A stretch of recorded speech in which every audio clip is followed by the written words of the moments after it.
আহ আমাদের এই ব্যাচে যেমন ওবায়দ ভাই কোনো কিছুই বাদ দিচ্ছেন না, খাইরুল ভাই খুবই গভীরভাবে বিষয়গুলোকে উপলব্ধি করেন। আমাদের গত ব্যাচে সবচেয়ে প্রতিভাবান আমি মনে করি, এবং হলো অফ স্ট্যান্ডার্ডকে খুব গভীরভাবে যিনি বুঝতে পেরেছেন।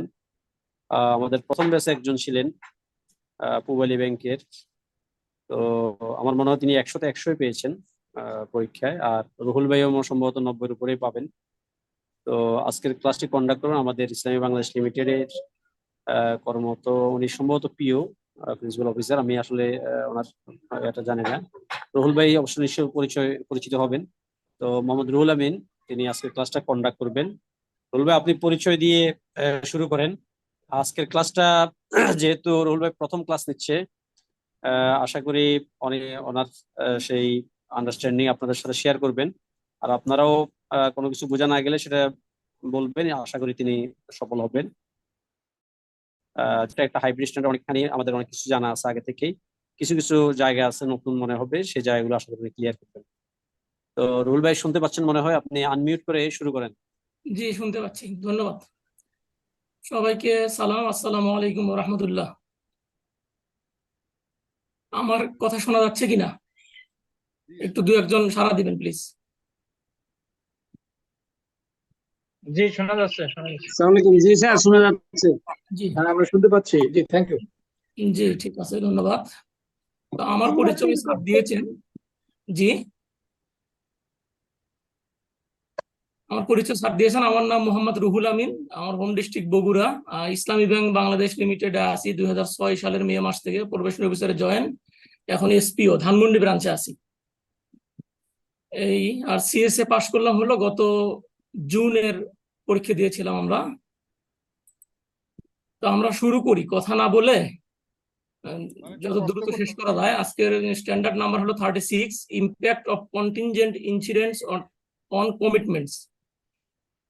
এটার সাবজেক্টটা দেখে আপনারা বুঝতে পারতেছেন যে একটা কমিটমেন্ট করলে পরে সেই কমিটমেন্টের উপরে সম্ভাব্য যে সমস্ত ইম্প্যাক্ট থাকে সেই বিষয়ে আলোচনা হবে। আমার এটা কি দেখা যাচ্ছে স্ক্রিনটাকে? জি রুল ভাই, দেখা যাচ্ছে। জি, আমরা শুরু করি। Scope of the standard. আরেকটা জিনিস একটু বলি, যে আপনাদের যদি কোনো প্রশ্ন থাকে তাহলে একটু নোট রাখেন। আমার মনে হয় স্ট্যান্ডার্ড শেষ হতে হতে সবগুলো প্রশ্নেরই জবাব হয়ে যাবে। এরপরও যদি থাকে সেটা আমরা সব শেষে আলোচনা করবো ইনশাআল্লাহ। 1 নম্বর, scope of the standard. This standard covers the contingent incidents encountered in honoring the commitments that stem from application of Islamic modes of financing and investment by Islamic financial institutions. এটা কি কভার করবে? যে একটা contract করলে সেই contract করার পরে সেটা বাস্তবায়ন করতে গিয়ে যে ধরনের ইম্প্যাক্ট গুলো হয়, সেই ইম্প্যাক্ট গুলো কি ধরনের এবং সেটা কিভাবে ইমপ্লিমেন্টেশন করা হবে সেই বিষয়ে Islamic financial institution including Islamic bank এটা কিভাবে সেই ইম্প্যাক্ট গুলোকে মোকাবেলা করবে বা বাস্তবায়ন করবে সেই বিষয়ে এই স্ট্যান্ডার্ড আলোচনা করে। It also covers the effects of such incidents on commitments. এটা এটা এই লাইনে যেটা বলছে 1 নম্বরে যে অ্যাপোস্ট্রোফিসে যে দেওয়া আছে, এটার দ্বারা ইসলামী ব্যাংক বুঝাইছে। আচ্ছা, this standard however does not cover defects of will or the conducts that result from mutual consent of the two parties. যেটা শুরুতে বলছিলাম যে প্রশ্ন থাকলে পরে এটা চলে আসবে, যেমন ডিফেক্ট অফ উইলের সংজ্ঞাটা এখনই পাবেন। এবং মিউচুয়াল কনসেন্ট তো আমরা বুঝি যে দুই পক্ষের সম্মতিতে যখন কোনো কিছু হয় সেই বিষয়ে এখানে আলোচনা হবে না। যেমন ধরেন যে একটা কন্ট্রাক্ট আমরা করলাম কোনো একটা মোটরসাইকেল কেনার বিষয়ে, ক্রেতা বিক্রেতার মধ্যে কন্ট্রাক্ট হলো। এখন সেই কন্ট্রাক্টের ভেতরেই বলা ছিল যে কোনো এক পক্ষ ইচ্ছাকৃতভাবে কোনো কারণ ছাড়াই এই কন্ট্রাক্ট বাতিল করতে পারবে, এবং সেটা যদি দুই পক্ষই মেনে নেয় তাহলে ভবিষ্যতে তারা যদি যে কোনো সমস্যা উদয় হোক আর না হোক, তারা যদি কন্ট্রাক্টটা এটা যদি ইমপ্লিমেন্ট করে এইভাবে যে কন্ট্রাক্ট বাতিল করা হলো, তাহলে এই ধরনের কোনো বিষয়ে এই স্ট্যান্ডার্ড আলোচনা করবে না। 2 number, definition of contingent incidents. সম্ভাব্য ঘটনাগুলোর সংজ্ঞাটা কেমন হবে সেটা আলোচনা করছে 2 নম্বরে। Contingent incidents in this standard refer to those incidents which occur suddenly and cause significant influence on commitments that are properly stipulated. যে কন্টিনজেন্ট ইনসিডেন্ট গুলো কেমন হবে, সেটা ওই ঘটনাগুলোকে রেফার করবে যেটা হঠাৎ করে উদয় হয়, অকার সাডেনলি, হঠাৎ করে উদিত হয়, এবং cause significant influence on commitments, এবং একটা কমিটমেন্টের উপরে, একটা চুক্তির উপরে সিগনিফিকেন্ট ইনফ্লুয়েন্স বা বড় রকমের ইনফ্লুয়েন্স তৈরি করে, দ্যাট আর প্রপারলি স্টিপুলেটেড, যে কমিটমেন্টটা প্রপারলি শর্তযুক্ত করা ছিল বা আগে থেকেই যেই কন্ট্রাক্টটাকে সুন্দরভাবে ইমপ্লিমেন্ট করার জন্য শর্তগুলো বাস্তবায়নের পর্যায়ে আছে, এই ধরনের একটা কন্ট্রাক্টের উপরে হঠাৎ করে কোনো ঘটনা ঘটে, যেই ঘটনাটা এই ধরনের কন্ট্রাক্টের উপরে সিগনিফিক্যান্ট ইনফ্লুয়েন্স তৈরি করে। দেয়ারফর সেই কারণে contingent incidents are different from defects of will. সেই জন্য বলছে যে কন্টিনজেন্ট ইনসিডেন্টটা সেটা ডিফেক্ট অফ উইল থেকে আলাদা। ডিফেক্ট অফ উইলটা কি, সেটা হলো which exist since the time of signing the contract. Defects of উইলটা হচ্ছে সেটা কন্ট্রাক্ট যখন সাইন করা হয় তখনই ওই কন্ট্রাক্টের ভেতরেই এটা এক্সিস্টেন্স থাকে, এটার উপস্থিতি থাকে, although their impact occurs on later. কিন্তু শুরুতেই বা প্রথম থেকেই এক্সিস্ট করলেও এই ঘটনাটা পরে ঘটে, ইম্প্যাক্টটা পরে আসে, এটাকে বলে defects of will. Contingent incidents are also different from termination of contracts on mutual consents of the two parties or as per the desire of any of them when a party is entitled to such right by virtue of the contract. এটা অবশ্য আগে বলা হয়েছে যে দুই party মিলে যদি কোনো বিষয়ে আগে থেকেই তারা সিদ্ধান্ত নিয়ে থাকে, সে ধরনের কোনো ঘটনা ঘটলে তখন এই ধরনের বিষয়ে এই স্ট্যান্ডার্ড কোনো আলোচনা করবে না, বা এই ডিফেক্টস অফ উইলের ভেতরে এটা অন্তর্ভুক্ত হবে না। 3 number, types of contingent incidents. Contingent incidents দুই রকমের, সেটা এখানে বলবে। From the stand point of its influence, a contingent incidence can be either of the type that necessitates amendments in the contract. একটা প্রকার হলো যে ঘটনাগুলো ঘটার কারণে এই কন্ট্রাক্টটাকে বা কমিটমেন্টটাকে অ্যামেন্ডমেন্ট করা হবে বা করা যাবে, or the type which constitutes an external reason for termination of the contract। অথবা এমন কোন বাহিরের ঘটনা ঘটবে, এক্সটার্নাল মানে এই কন্ট্রাক্টের মধ্যে বা এই দুই পার্টির মধ্যে না, তৃতীয় পক্ষের পক্ষ থেকে এমন কোন ঘটনা ঘটবে যেটার কারণে এই কন্ট্রাক্টটা আর ইমপ্লিমেন্ট করা সম্ভব হবে না, বাতিল করতে হবে।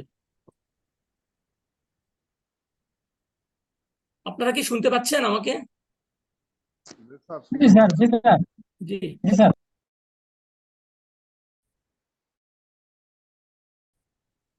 জি,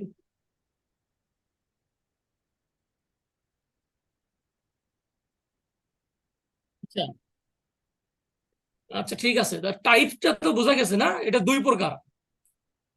এই কন্টিনেন্ট ইনসিডেন্টটা দুই প্রকার। এক নাম্বার হলো যে এমন কিছু ঘটনা ঘটবে যে ঘটনার কারণে আমরা আগে থেকে যে কমিটমেন্ট করে রেখেছি সেই কমিটমেন্টটাকে সংশোধন যাবে বা সংশোধন করতে হবে।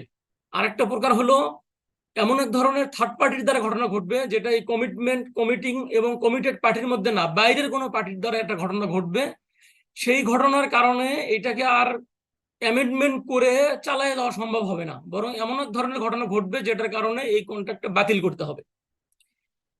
4 number, contingencies leading to amendment of the contract. এখন প্রথম প্রকারের আলোচনা। সম্ভবত উদাহরণ দিলে জিনিসটা আমাদের ক্লিয়ার হতে মনে হয় ভালো উদাহরণগুলো হতো। খুব সুন্দর করে দেওয়া আছে, হ্যাঁ, সামনে গেলে আমরা পাবো ইনশাআল্লাহ। Contingencies leading to amendment of the contract, একটা কন্ট্রাক্টকে কিভাবে অ্যামেন্ডমেন্টের মাধ্যমে একটা কন্ট্রাক্টকে কিভাবে চালিয়ে নেওয়া যাবে বা কন্টিনিউ করা যাবে, সেই ধরনের আলোচনা। এখন প্রথমটার আলোচনা, the impact of such contingencies is confined to necessitating amendments in the contract rather than leading to its complete termination। বলছে এটা এমন এক ধরনের ঘটনা ঘটবে যে কমিটমেন্টটাকে টার্মিনেট না করে বরং সংশোধন করা যাবে। Practical examples of such incidents include the following among others. অনেকগুলো ভাবে হতে পারে, তার ভেতরে এখানে বেশ কয়েকটা দেওয়া আছে, আমরা সেগুলো আলোচনা করলেই বিষয়গুলো ক্লিয়ার হয়ে যাবে। দেখেন 4-1, levy of custom duties or taxes. মানে কাস্টম যে আমাদের যে এনবিআর কর্তৃপক্ষ আছে, তারা যে ট্যাক্স আরোপ করে ইম্পোর্ট এবং এক্সপোর্টের উপরে, সেই বিষয়ে যখন কোনো কন্ট্রাক্টের ভেতরে যখন ট্যাক্স আরোপ করা হবে, লেভি আরোপ করা হবে, সেই বিষয়ে কার কি দায়িত্ব থাকবে সেটা। Levy of custom duties or taxes after signing the contract, such incident affects the commitment of the party who has to bear the new obligations by virtue of law or as per stipulations of the contract. এটা বলছে যে কাস্টমসের পক্ষ থেকে যখন কোনো Levy মানেও tax, আবার tax বলছে taxes after signing the contract, একটা কন্ট্রাক্ট সাইন করার পরে যখন কাস্টমসের পক্ষ থেকে কোনো ডিউটি বা ট্যাক্স বা লেভি আরোপ করা হয়, তখন কার কি দায়িত্ব হবে। such incidents affects the commitment, এই ধরনের ঘটনা মানে আগে একটা মাল ক্রয়ের কথা ছিল, ধরি আমরা যে বিদেশ থেকে আমরা বাসমতি, ইন্ডিয়া থেকে বা পাকিস্তান থেকে বাসমতি চাল আমদানি করা হবে, সেই আমদানির ক্ষেত্রে ট্যাক্স ছিল হলো 20%, কথার কথা। এখন পরবর্তীতে বাংলাদেশ সরকার তার নিজের জন্য চিন্তা করলো যে না, বাসমতির উপরে ট্যাক্স বাড়ানো দরকার, কারণ না হলে আমাদের দেশের যেগুলো সুগন্ধি চাল আছে সেগুলো মার খেয়ে যাচ্ছে। এখন তারা করলো কি, এটা 50% করে দিল ট্যাক্স। এখন এই ঘটনা ঘটার পরে এই যে 20% থেকে 50% ট্যাক্স আরোপ করলো সরকার, এখন কার কি দায়িত্ব হবে, অথবা এই কন্ট্রাক্টটাকে কিভাবে আমরা সামনে আগিয়ে নিতে পারবো। such incidents affects the commitment of the party who has to bear the new obligations, বলছে যে এই ঘটনাটা ঘটবে তখন কোন পার্টি দায়িত্ব পালন করবে, ল এর আলোকে, অ্যাজ পার ল অথবা as per stipulation of the contract, অথবা কন্ট্রাক্টের ভেতরে বা ক্রেডিটের ভেতরে বা এলসির ভেতরে আগে থেকে যে শর্তটা দেওয়া ছিল সেই শর্ত অনুযায়ী। এই জিনিসটা আমরা বুঝলাম কিনা কেউ একজন বলবেন? মাহমুদুল হাসান ভাই, ফেনী ব্রাঞ্চ, AIBL। স্যার বিষয়টা তো বুঝলাম না স্যার, ইসলামী ব্যাংকে আছি স্যার। জি, আমি IBBL এ আছি স্যার, আর একটু বললে ভালো হতো। কি নাম আপনার বলেন please? Mohammad Ismail Hossain, principal officer, বাড়ি চট্টগ্রাম সন্দ্বীপে। আচ্ছা জি, এটা হলো যে আমি উদাহরণ দিয়ে বললাম, এখানে ডাইরেক্ট যেটা শব্দে বলা আছে, levy of custom duties. Customs authority তো আমরা জানি, এই যে বিদেশ থেকে যে মালামালগুলো আসে, সেই মালগুলো কাস্টমস একটা কর্তৃপক্ষ আছে, সেই কর্তৃপক্ষ সার করে, সেই কর্তৃপক্ষের মাধ্যমে সার করতে হয়। তো ওই কর্তৃপক্ষ যে ডিউটি গুলো আরোপ করে সেগুলো সরকার নির্ধারিত বিভিন্ন রকমের আপনার ইম্পোর্ট পলিসি অথবা এক্সপোর্ট পলিসির মাধ্যমে নির্ধারণ করা থাকে, এবং এনবিআর এর একটা এসআরও থাকে। হ্যাঁ, এই এসআরওর মাধ্যমে কাস্টমসের কি কি ডিউটি, কোন আইটেমের উপর কি কি কত পরিমাণে ডিউটি দিতে হবে সেগুলো বলা থাকে। এখন আমি বলছিলাম উদাহরণ দিতে গিয়ে যে পাকিস্তান থেকে বাংলাদেশে মানে বাসমতি চাল নিয়ে আসা হবে। এই বাসমতি চাল নিয়ে আসার ক্ষেত্রে আগে ধরেন যে কন্ট্রাক্ট, আগে এক্সাইজ ডিউটি ছিল অথবা ট্যাক্স ছিল সরকারের ইম্পোর্টের উপরে 20%। এখন সরকার বাংলাদেশের সুগন্ধি চাউলের শিল্পকে এক্সপিডাইট করার জন্য নতুন করে ট্যাক্স আরোপ করলো 50%। তাহলে এই যে 30% ট্যাক্স বাড়ালো সরকার, এই 30% কে দিবে, কোন পার্টি দিবে? এটা কি ইম্পোর্টার বহন করবে নাকি এক্সপোর্টার বহন করবে, অথবা এটা আমাদের দেশের আইন কি বলে সেই আইন অনুযায়ী হবে, নাকি আপনি যে ইম্পোর্ট করার সময় যে এলসি খুলেছিলেন সেই এলসি যে শর্ত আছে সেই অনুযায়ী হবে, সেই বিষয়ে এখানে আলোচনা। Levy of custom duties of taxes after signing the contract, এখন একটা কন্ট্রাক্ট সাইন হওয়ার পরে 20% থেকে 50% হয়ে গেল। Such incident effects the commitment, এখন এটার তো এই কমিটমেন্টটাকে এফেক্ট করতেছে, কারণ হলো যে 30% বেড়ে যাওয়া মানে কি, 30% ট্যাক্স বাড়া মানে এই জিনিসের দামটা লোকাল মার্কেটে 30% দামও বেড়ে যাবে। তাহলে এই ক্ষেত্রে এই মানে ইম্পোর্টার, উনি ইম্পোর্ট করে লাভবান হবেন কিনা সেটার গ্যারান্টি নাই, অথবা ওনার কম লাভ হবে তুলনামূলক। সেই কারণে এইটা আইন অনুযায়ী বলছে যে কি, who has to bear the new obligations by virtue of law or as per the stipulations of the contract। তাহলে এটা ল অনুযায়ী অথবা এলসির কন্ট্রাক্ট অনুযায়ী এটা কিভাবে বাস্তবায়ন করা যাবে সেই বিষয়ে সিদ্ধান্ত নেওয়ার পরে এই কন্ট্রাক্টটাকে সামনে আগানো সম্ভব, না হলে এটাও কিন্তু ক্যান্সেল হয়ে যাবে। এখন ক্লিয়ার হয়েছে কিনা জি জি জি জি ইসমাইল ভাই? জি জি জি স্যার। মাহমুদুল হাসান ভাই? স্যার ওই বাড়তি যে 30%, এটা কি কে দেবে, ইম্পোর্টার না এক্সপোর্টার? এটা তো এখানে বলা আছে, দেখেন, বাই ভার্চু অফ ল, ল অনুসারে, আপনার বাংলাদেশের ল অনুসারে অথবা পাকিস্তানের ল অনুসারে, দুই দেশের লতে যেটা কভার করে সেই অনুযায়ী, অথবা as per stipulations of the contract, অথবা আপনার এলসিতে যে কন্ট্রাক্ট ছিল, এলসির টার্মস গুলোই তো আপনাকে ম্যান্ডেটরিলি ইমপ্লিমেন্ট করতে হবে। তাহলে ওই এলসির টার্মস এন্ড কন্ডিশন অনুযায়ী যে পার্টি দেওয়ার কথা সেই পার্টি দিবে। এখন ক্লিয়ার হয়েছে কিনা? জি শরিয়া কোনো আছে কিনা স্যার? জি। শরিয়ার এখানে শরিয়ার রুলিং কোনো আছে কিনা? শরিয়ার কোনো রুলিং তো নাই। না, মালের ট্যাক্স ইম্পোর্ট করলে এখানে শরিয়ার কোনো ইস্যু নাই। ট্যাক্স ইম্পোর্ট করলে তো সরকারের পক্ষ থেকে করবে, এটা তো জরিমানা না। হ্যাঁ, এটা tax. 4-2, change in the price of commodities used in implementation of contract in a way that subjects the contractor to serious harm। বলছে যে যে কমোডিটিটা এই কন্ট্রাক্ট ইমপ্লিমেন্ট করার জন্য ব্যবহার হচ্ছে, সেই কমোডিটির দামটা বেড়ে যাওয়া, চেঞ্জ হওয়া, changes in the prices of the commodities used in implementation of the contract. আমরা যে কন্ট্রাক্টটা বাস্তবায়ন করতেছি বা করতে যাচ্ছি, সেটা করতে গিয়ে যে কমোডিটি ব্যবহার করা হচ্ছে, ধরেন একটা ব্রিজ নির্মাণ করবে, এখন ব্রিজ নির্মাণ করতে গিয়ে রড এবং সিমেন্টের দাম অনেক পরিমাণে বেড়ে গেল। এই বেড়ে যাওয়ার কারণে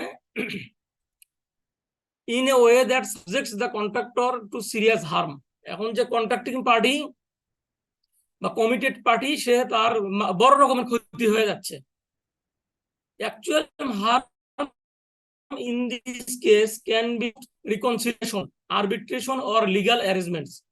এখন এই যে বড় রকমের ক্ষতি হচ্ছে, এই ক্ষতির থেকে বাঁচার জন্য কিভাবে বাঁচা যাবে, 3টা পদ্ধতি এখানে বলা আছে। রিমুভ থ্রু রিকনসিলিয়েশন, তাহলে দুই পার্টি, কমিটিং পার্টি এবং কমিটেড পার্টির মধ্যে রিকনসিলিয়েশন হবে, যে দাম যেহেতু বেড়ে গেছে, তাহলে যে পরিমাণে দাম বাড়ছে সেটা ক্রেতা বা অর্ডার যিনি দিয়েছেন উনি এটা বাড়তি দিবেন। অথবা আরবিট্রেশন, এটা দুই পক্ষ কাউকে বিচারক নির্ধারণ করবে, সেই পার্টি নির্ধারণ করে দিবে যে এই অতিরিক্ত যেটা দাম বেড়ে গেছে অথবা কমে গেছে সেটা কে বেয়ার করবে।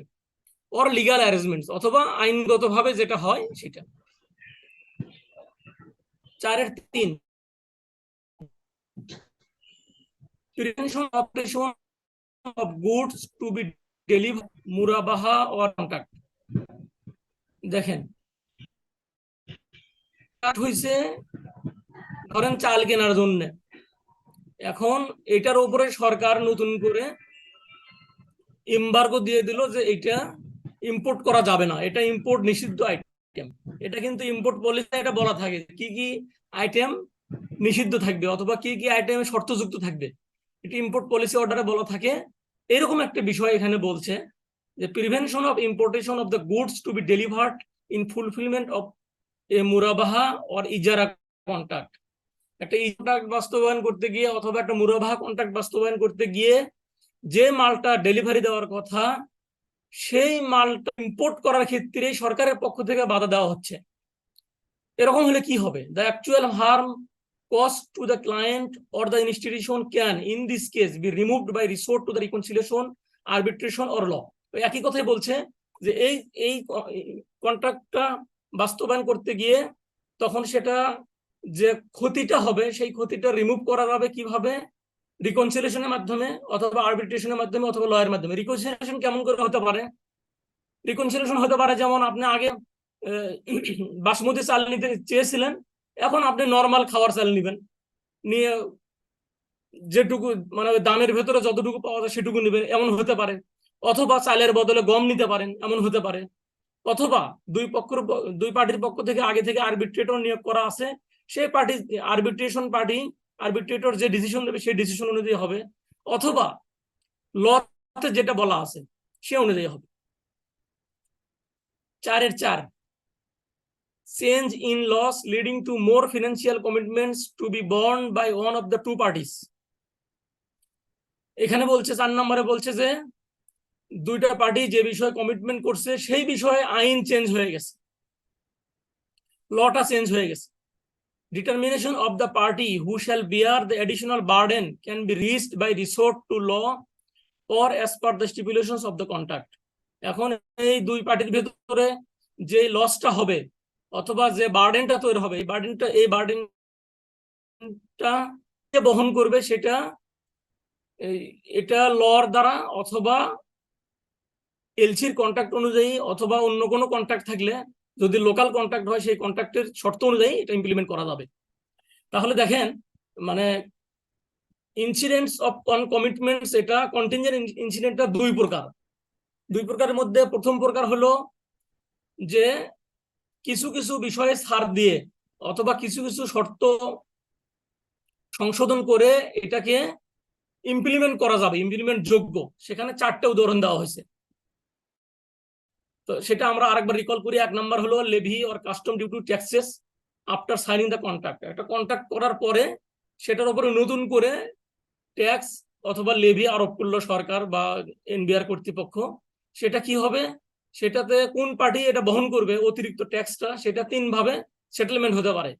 একটা হচ্ছে ল অনুযায়ী, আর একটা হচ্ছে আরবিট্রেশন অনুযায়ী, অথবা হচ্ছে কন্ট্রাক্টের শর্ত অনুযায়ী। 4-2 বলা হয়েছে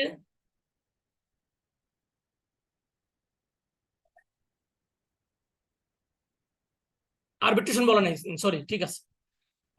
4-2 বলা হয়েছে change in prices of commodities used in implementation.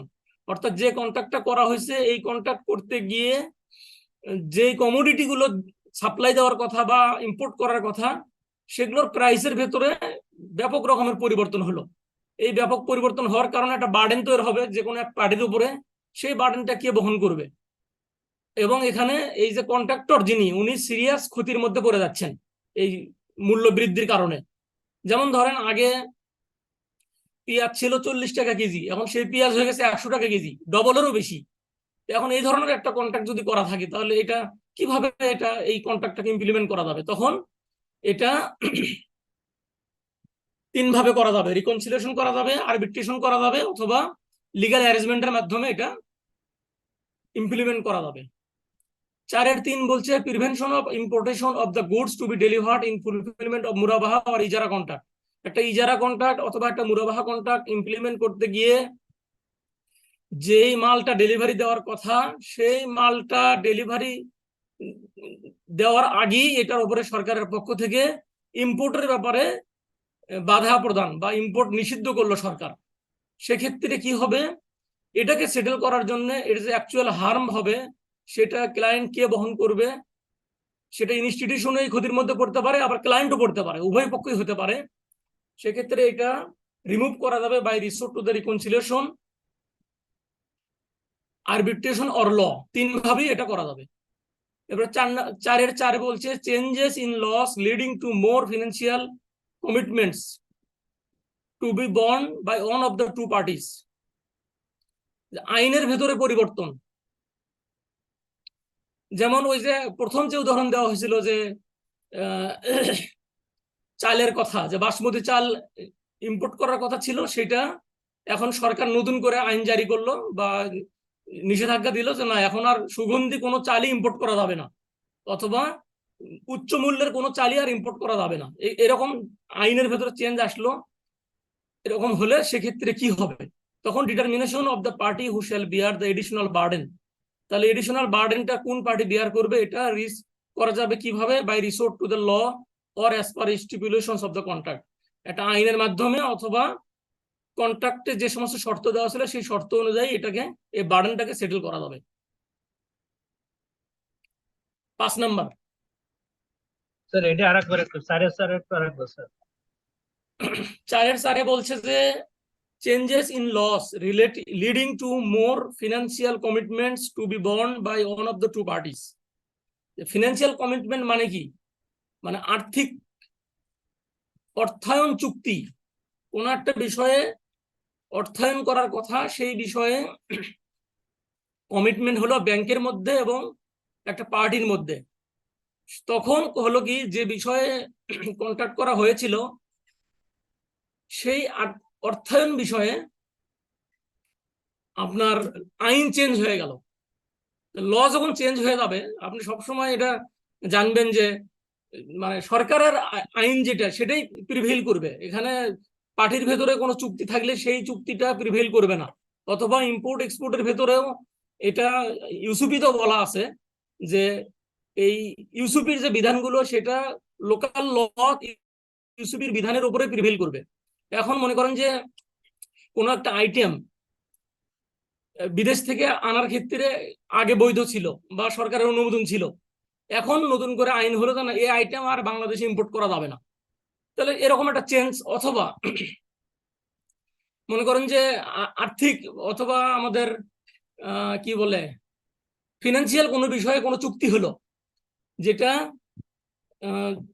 যেমন এমন হতে পারে যে তাওয়ার রুক, আপনারা মনে পড়ছেন কিনা ইতিমধ্যেই, তাওয়ার রুকটা ধরেন আমাদের দেশে একসময় জায়েজ ছিল, কথার কথা। এখন সরকার বাংলাদেশ ব্যাংক যখন ইসলামিক আর্থিক প্রতিষ্ঠানের জন্য গাইডলাইন প্রণয়ন করলো, তখন বলে দিল যে না, এই তাওয়াররুক আর বাংলাদেশে আমরা এটা রাখবো না। এ ধরনের কোনো চেঞ্জ যদি আসে, সেই চেঞ্জের ক্ষেত্রে কি হবে? তখন কন্ট্রাক্ট তো ইতিমধ্যে করা হয়েছে, ওটা ইমপ্লিমেন্ট পর্যায়ে আছে, তাহলে এটা সেটেল করতে পারবেন কিভাবে? লর দ্বারা অথবা কন্ট্রাক্টের যে শর্ত আছে সেই শর্ত অনুযায়ী। ক্লিয়ার হয়েছে কিনা? জি স্যার।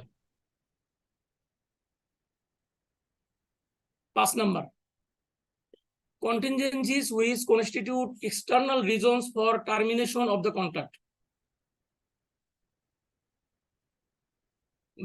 বাহিরের কারণ মানে আপনি কন্ট্রাক্টিং পার্টি এবং কমিটেড পার্টি, এই দুই পার্টির বাইরের কোনো থার্ড পার্টি দ্বারা কোনো কারণ যদি উদ্ঘাটিত হয়, যে কারণের দ্বারা কন্ট্রাক্টটা টার্মিনেট করতে হবে, এটা আর ইমপ্লিমেন্ট করা সম্ভব না, এই ধরনের বিষয়ে আলোচনা সেকেন্ড পর্যায়ে। যেটা this type of contingency leads to termination of commitments without intervention of any of the two parties.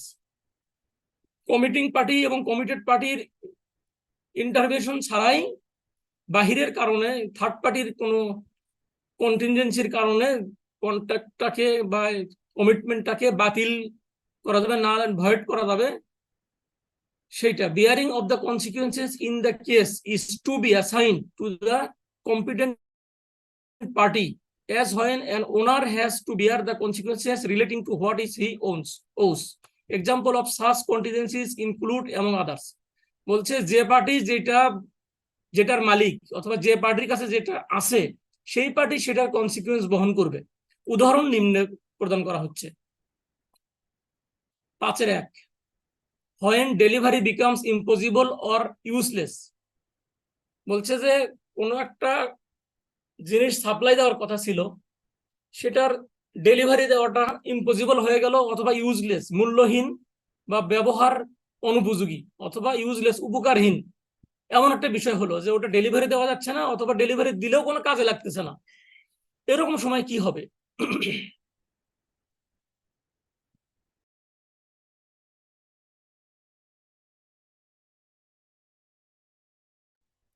In this case, the fulfillment of the commitment becomes impossible or of no use, as when the commitment to supply the requirement of a conference could not be fulfilled before holding the conference.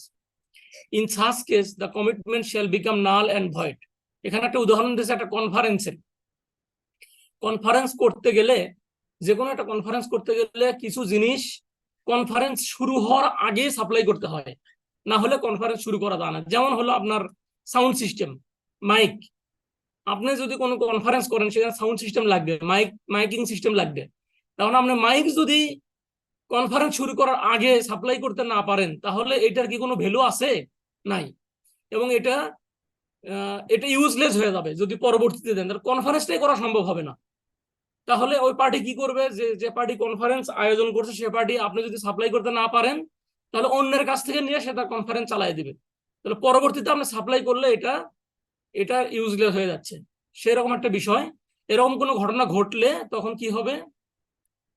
এই চুক্তিটা নাল and void হবে, বাতিল হবে।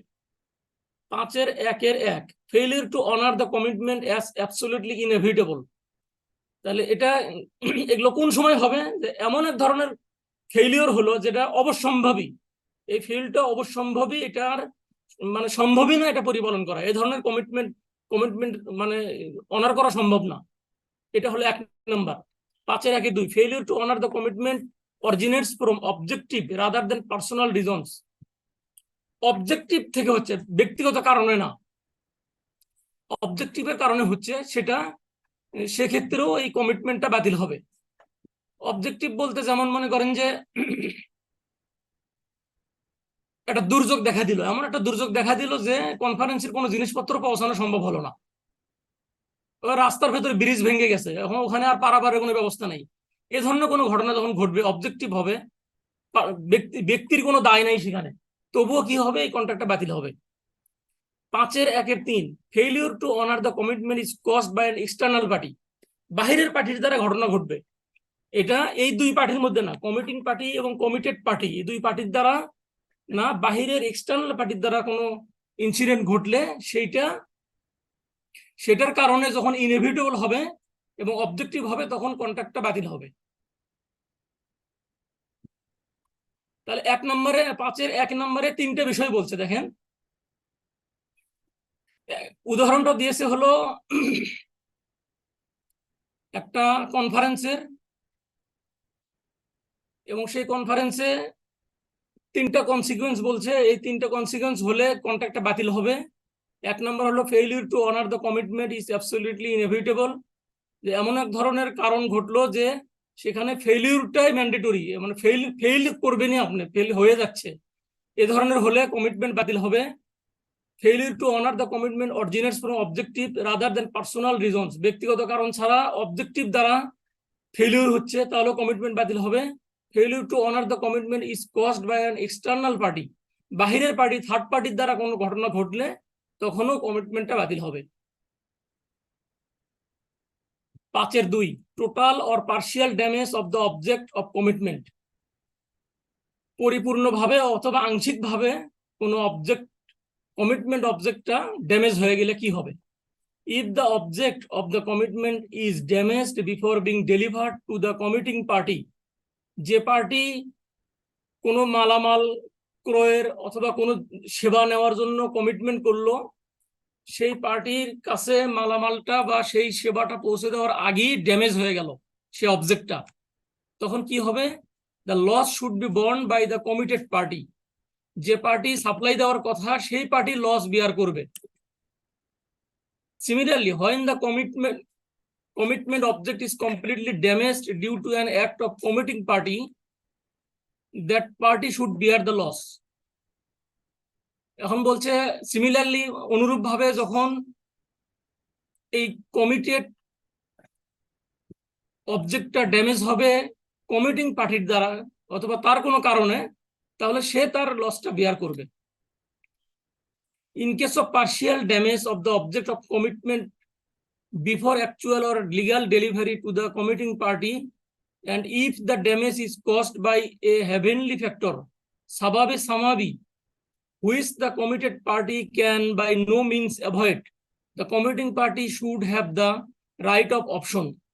এখানে একটা কথা বলছে, in case of partial damage, কোনো একটা অবজেক্টটা পার্শিয়াল ড্যামেজ হলো before actual or legal delivery to the committing party, যে পার্টি এই মালটা ডেলিভারি নেওয়ার কথা সেই পার্টির কাছে লিগ্যাল অথবা অ্যাকচুয়াল ডেলিভারি দেওয়ার আগে পার্শিয়াল ড্যামেজ হলো, এবং এই ড্যামেজটা if the damage is caused by heavenly factors, বলছে সামাদি ফ্যাক্টর, আসমানি কারণে যেটা ঘটে, এই ধরনের কোনো খোদাই গজব অথবা অন্য কোনো মানে প্রাকৃতিক দুর্যোগের কারণে ঘটে, which the committed party partly can by no means avoid, এবং এই কমিটেড পার্টি এটা অ্যাভয়েড করার সুযোগ নেই তার, এটা ঘটবে বা ঘটে গেছে already. The committing party should have the right of option, তখন যে লোক সাপ্লাই নেওয়ার কথা যে পার্টি, সেই পার্টির অপশন থাকবে যে মালটাকে রিপেয়ার করে সে নিবে নাকি নিবে না, এই অপশনটা তার থাকবে। এটা 5-2টা আপনারা বুঝছেন কিনা? জি স্যার, বুঝা গেছে।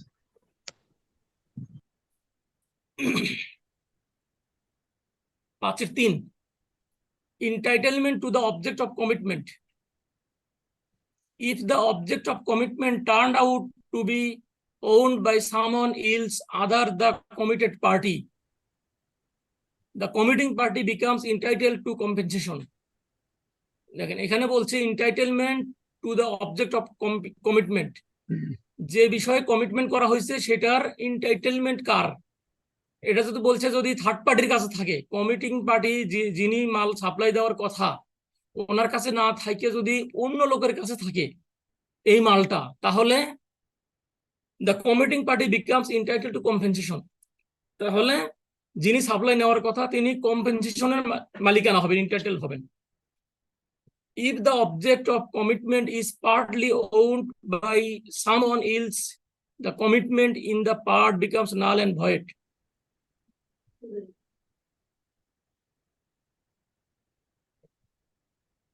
এখানে বলছে if the object of commitment is partly owned by someone else, commitment in that part becomes null and void, and the committing party shall have the right of option with regard to accepting or declining the remaining part of the commitment of the object.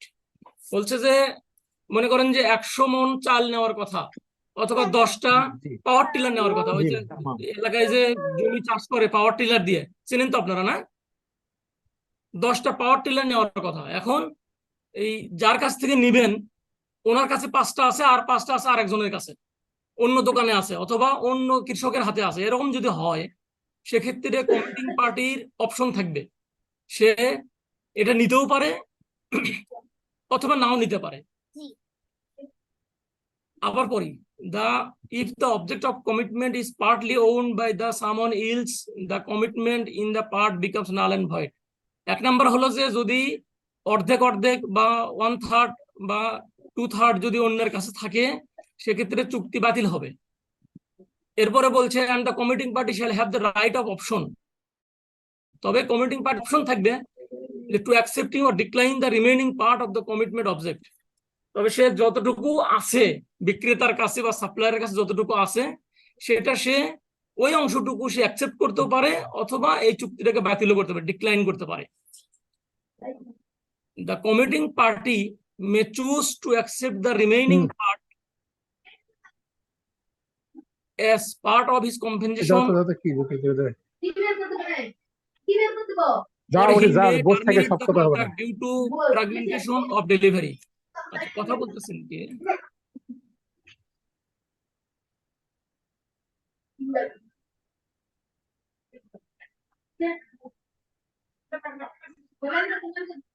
Force mute করে দেন, force mute.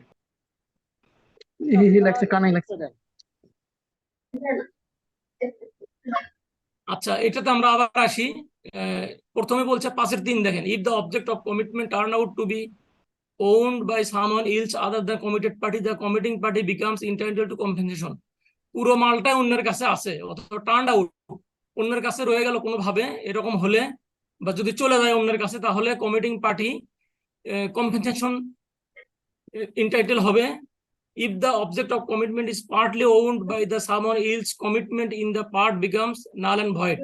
আর যদি অর্ধেক অর্ধেক বা 2/3 বা 3/4 যদি অন্যের কাছে থাকে তাহলে চুক্তিটা বাতিল হবে এবং কমিটিং পার্টির একটা অপশন থাকবে, সে যতটুকু ওই সাপ্লায়ারের কাছে আছে ততটুকু সে নিতেও পারে অথবা চুক্তিটাকে বাতিল করে দিতে পারে।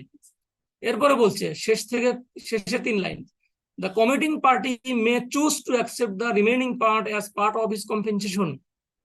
কমিটিং পার্টি কি করতে পারে, যতটুকু সাপ্লায়ারের কাছে আছে ততটুকু সে যে টাকা দিয়েছে বা কম্পেনসেশন যেটা পায় সেটার আলোকে ওইটুকু সে নিতে পারে, or he may terminate the contract due to fragmentation of delivery, অথবা যেহেতু এটা ভেঙে ভেঙে আসতেছে তার কাছে 2-3 ভাগে আসবে, সুতরাং এই ফ্র্যাগমেন্টেশন সে মেনে না নিয়ে টার্মিনেট করতে পারে কন্ট্রাক্টটাকে। আসসালামু আলাইকুম, due to network hazard 5.2 please যদি একটু রিভিউ করা যায়। 5-3 কি আবার রিভিউ করতে হবে? 5-2 5/2। আচ্ছা, তাহলে এটা পরে করি আমরা, আপনি 3 বুঝছেন কিনা? জি জি, আচ্ছা ঠিক আছে, তাহলে সামনে আগাই। 5-4 termination of commitment due to excuses, কারণে, কোনো কারণে টার্মিনেট করা। অজুহাত, এক্সকিউজ মানে কি অজুহাত।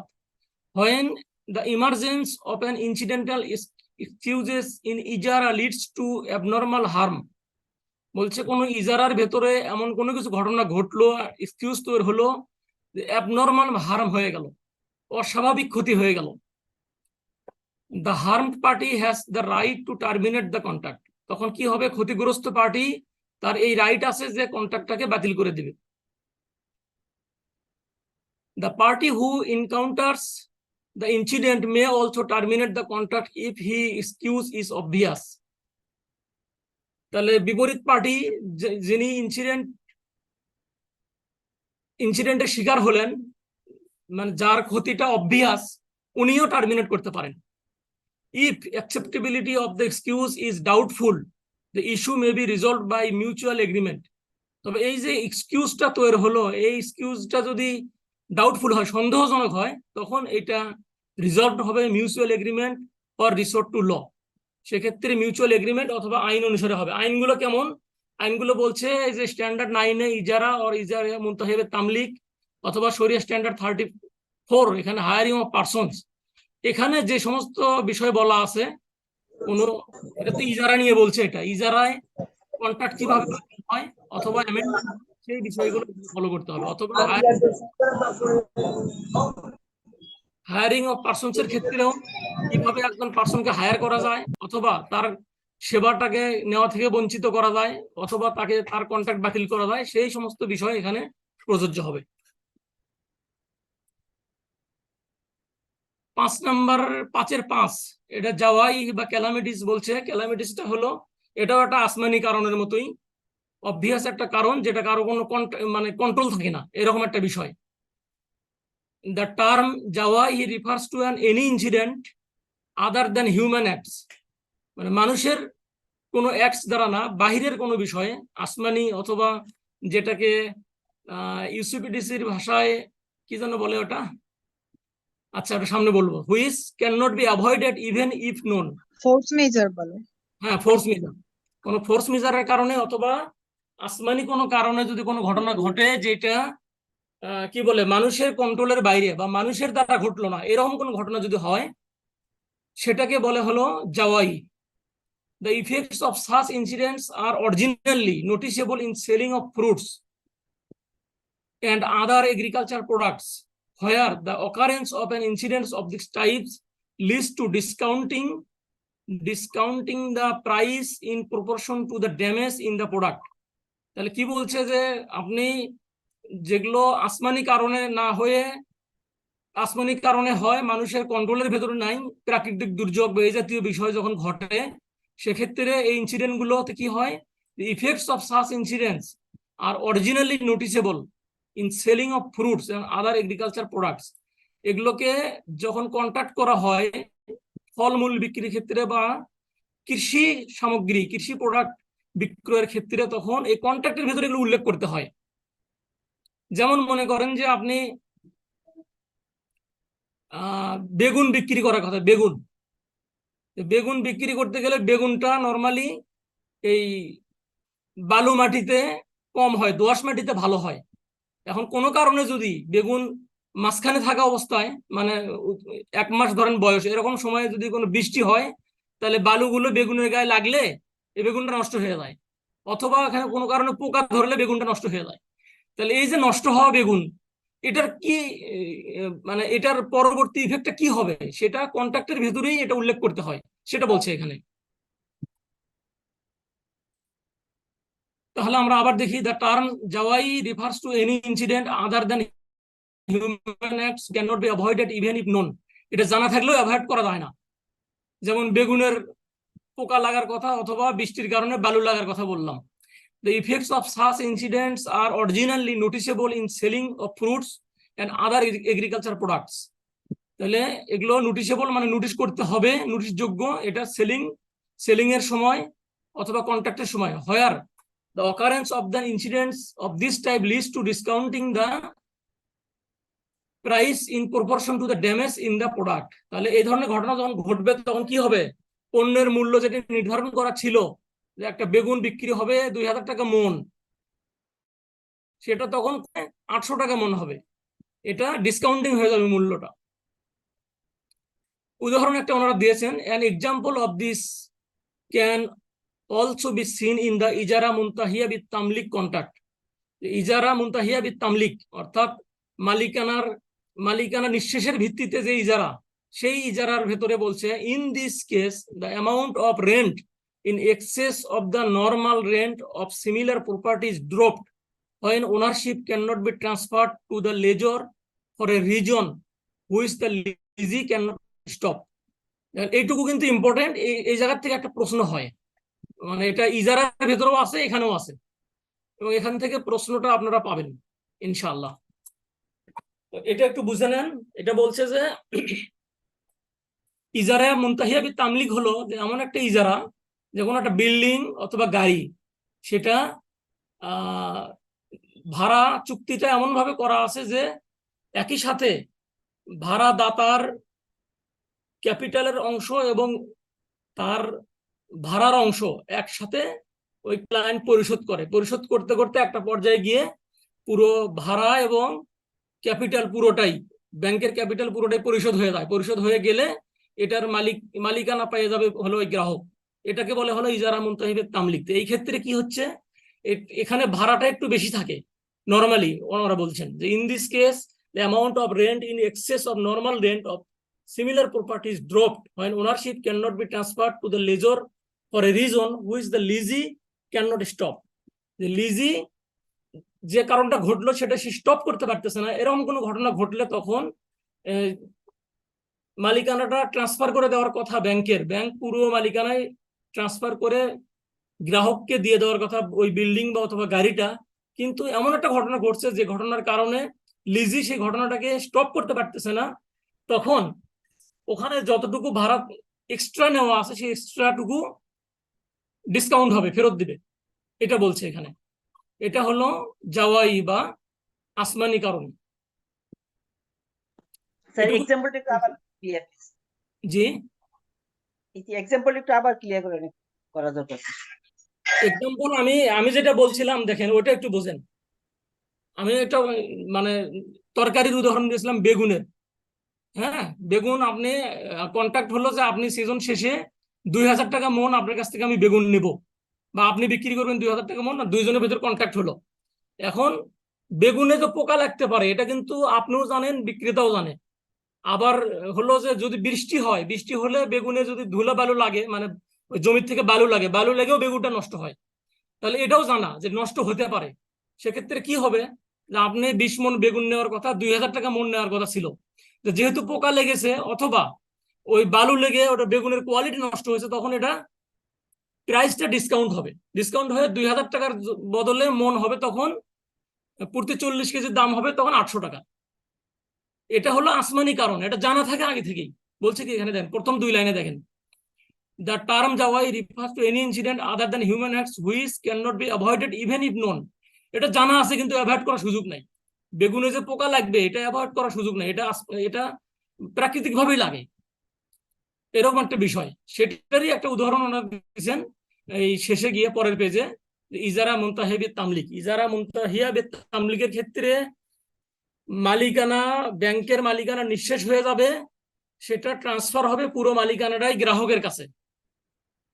তো ওই ক্ষেত্রে কোনো কারণে এমন একটা ঘটনা ঘটলো যে সেই ঘটনার কারণে এটা যিনি লিজি ছিলেন, লিজি হলো ওই গ্রাহক, ওই ঘটনাটাকে মানে বাধা দিতে পারেন নাই বা উনি ঠেকাইতে পারেন নাই, কিন্তু ঘটনাটা ঘটে গেছে। এরকম ক্ষেত্রে যে এক্সট্রা ভাড়া দেওয়া আছে সেই ভাড়াটাকে ডিসকাউন্ট হবে। এখন কি ক্লিয়ার হয়েছে? এখানে একটা প্রশ্ন ছিল একটা, 5.2টা একটু ক্লিয়ার করুন। হ্যাঁ, 5.2 তে যাবো, প্রশ্নটা বলেন প্লিজ। সেটা হলো ওই যে ইজারা মুনতাহিয়া বিত তামলিকের মধ্যে মালিকানাটা তো লেজর থেকে লেজির কাছে যাবে, তাই না? জি, তাহলে এখানে একটু এটা এখানে কি উল্টা লিখলো কিনা, নাকি আমি বুঝতে ভুল করতেছি এটা? না উল্টো লেখে নাই, এই যে বলছে হুইজ, শেষের 2 লাইনের উপরে দেখেন, এই যে reason which the lessee can not stop. এটা বলছে যে মানে আপনি বাড়ি বলেন আর গাড়ি বলেন, এটা তো লিজির কাছেই থাকে। ঘটনাটা এমন সেটা না, ঘটছে, এর আসমানি আগের ঘটনা, লাইনটাই। একটা আসমানি দুর্ভোগ ঘটছে, যেটা লিজ স্টপ করতে পারে নাই। রোল নাম্বার এটা আগের লাইনটায় যে ownership can not be transferred to the lessor, এটা টু দ্য লেজি হবে না এটা? In this case, the amount of the rent in excess of normal rent of similar property is dropped when ownership cannot be transferred to the lessor for a reason. Yes, এখানে একটু উল্টা হয়েছে, ঠিকই আছে, ঠিকই এটা আছে। পুরোটাই উল্টা হয়েছে তো এটা জিনিসটা। একটু উল্টা আছে। হ্যাঁ, এখন 5-2 যান। Total or partial damage of the object of commitment. একটা মাল, একটা গাড়ি বা কোনো কিছু সাপ্লাই দেওয়ার কথা, সেটার পার্সিয়াল মানে কি আংশিক অথবা টোটাল পুরোটাই ড্যামেজ হয়ে গেল, সেক্ষেত্রে কি বিধান হবে?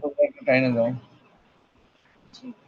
If the object of commitment is damaged before being delivered to the committing party, the loss should be borne by the committed party. এখানে দুইটা পার্টির কথা বলা আছে, দেখেন। একটা জিনিস হলো কমিটিং পার্টি।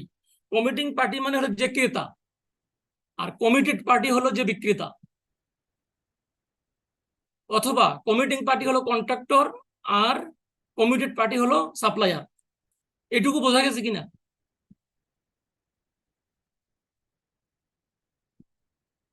কমিটিং পার্টি এবং কমিটেড পার্টি আপনারা বুঝছেন কিনা? স্যার আবার বলেন তো স্যার, কমিটেড পার্টি কে স্যার? কমিটিং পার্টি হলো সাপ্লায়ার অথবা বিক্রেতা, আর সরি, কমিটিং পার্টি হলো অর্ডারার অথবা ক্রেতা, আর কমিটেড পার্টি হলো সাপ্লায়ার অথবা বিক্রেতা।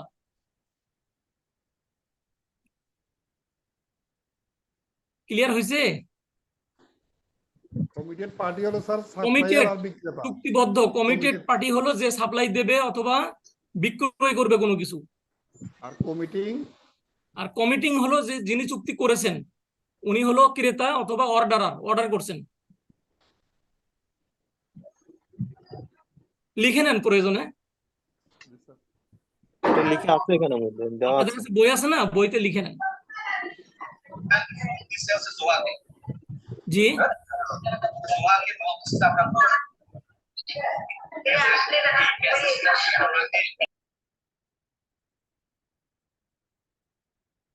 আচ্ছা, আপনারা মিউট রাখতে হবে। হ্যাঁ, প্রথম কাজ হলো মিউট রাখা।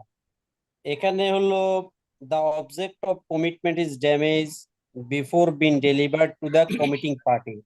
কমিটিং পার্টির কাছে ডেলিভারি করার আগে যদি ড্যামেজ হয়, তাহলে কমিটিং পার্টি কে? যে পার্টি কিনতেছে, সহজ কথা বাইং পার্টি। আর কমিট পার্টি যে সেল পার্টি।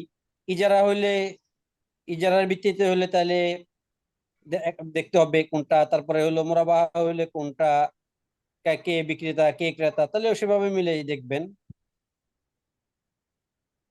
কমিটিং পার্টি হলো কে? বায়ার। বায়ারকে বুঝাই দেওয়ার আগে যদি ড্যামেজ হয়ে যায়, তাহলে কমিটেড পার্টি যিনি কমিটেড টু সেল, আর কমিটিং পার্টি যিনি কমিটেড টু বাই। ঠিক আছে? জি স্যার, আপনি কন্টিনিউ করতে পারেন। না বলেন, সমস্যা নাই। আমি ওই যে সাউন্ড আসতেছিল তো একটু, এই কারণে ইয়ে করলাম। তাহলে Sorry. এটুকু মনে হয় ক্লিয়ার হয়েছে না, কমিটিং পার্টি এবং কমিটেড পার্টিকে? এটা ক্লিয়ার হলে এই প্রশ্নটা বোঝা, মানে এই প্যারাটা বোঝা খুব easy. If the object of commitment is damaged before being delivered to the committing party, ক্রেতার কাছে মালামাল সরবরাহ করার আগেই যদি ওই মালটা বা অবজেক্টটা ড্যামেজ হয়ে যায়, the loss should be borne by the committed party, তাহলে বিক্রেতা বা সাপ্লায়ার এটার লস বহন করবে, কারণ এটা মালটা ডেলিভারি করাই হয়নি, সে তো কমিটিং পার্টির কাছে ডিমান্ড করার কোনো সুযোগই নাই। Similarly, when the commitment object is completely damaged due to an act of committing party, অথবা ক্রেতার কাছে মাল থাকা অবস্থায় অথবা তার কোনো কারণে যখন এই অবজেক্টটা ড্যামেজ হবে, সেটার দায়িত্বটা বহন করবে ওই ক্রেতা। The party should bear the loss. হ্যাঁ, in case of partial damage of the object of commitment before actual or legal delivery to the committing party, এখন বলছে যে প্রথমে বলছে পুরোটা ড্যামেজ হয়েছে, এখন বলছে, এবার বলছে পার্শিয়াল ড্যামেজ হলো এটা লিগ্যাল ডেলিভারি অথবা অ্যাকচুয়াল ডেলিভারির আগে। তাহলেও ওই কমিটিং পার্টি যিনি, ওনার এখানে যদি if the damage is caused by a heavenly factor বা মানে সামাবি বা আসমানি কারণে হয়, which the committed party can be no means avoid, যে বিক্রেতা কোনোভাবে এটা অ্যাভয়েড করতে পারতেছে না, এরকম ক্ষেত্রে the committing party should have the right of option. তখন ওই আংশিক ড্যামেজ করা মালামালটা গ্রহণ করার ক্ষেত্রে অথবা এই চুক্তিটা রিজেক্ট করার ক্ষেত্রে ক্রেতার বা বায়ারের বা কমিটিং পার্টির অপশন থাকবে। অপশন তো আপনারা বোঝেন, রাইট অফ অপশন, এটাও তো একটা চ্যাপ্টার আছে।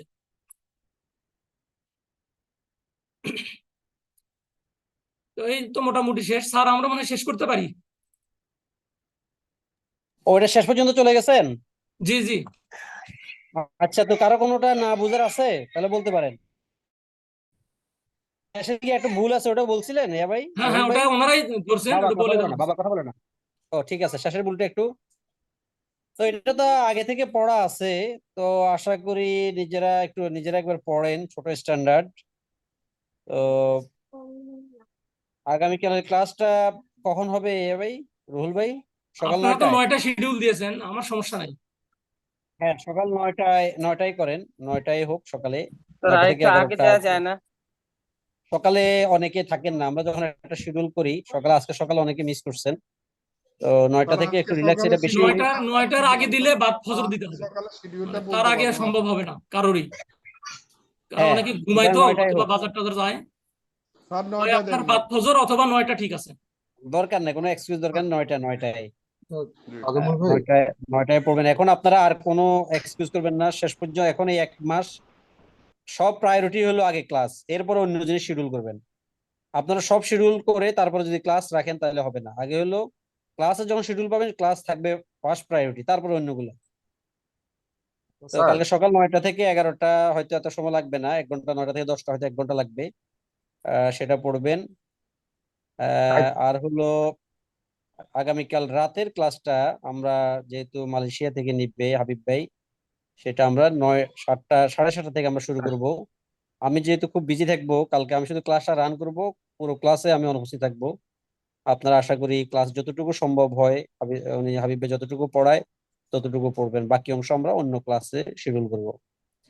তো আগামীকালের ক্লাসের হয়তো ততটা সময় আমি দিতে পারবো না, সকাল এবং সন্ধ্যায়।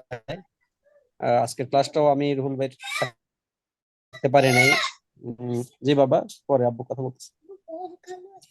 হ্যাঁ আব্বু আসতেছি। তো আশা করি আপনারা রুহুল ভাইয়ের সাথে শেয়ার করেছেন, এবং যদি কোনোটা এরপর ঘাটতি থাকে আমরা পরবর্তী, যেহেতু এগুলো রিভিউ হবে, আমরা ওই ক্লাসগুলোতে ইনশাল্লাহ আরেকবার দেখার চেষ্টা করবো, সামারি পড়ার চেষ্টা করবো। তো আমি নিজে ব্যক্তিগতভাবে আগামীকাল আসলে একটু হসপিটালে থাকবো, ফ্যামিলির সদস্যরা হসপিটালে থাকবে, এই কারণে হয়তো এত লম্বা কথা বলতে পারবো না। সবার থেকে দোয়া চাইবো যে আমার ফ্যামিলির জন্য আপনারা সবাই একটু দোয়া করবেন কালকে। তো ইনশাল্লাহ আপনাদেরকে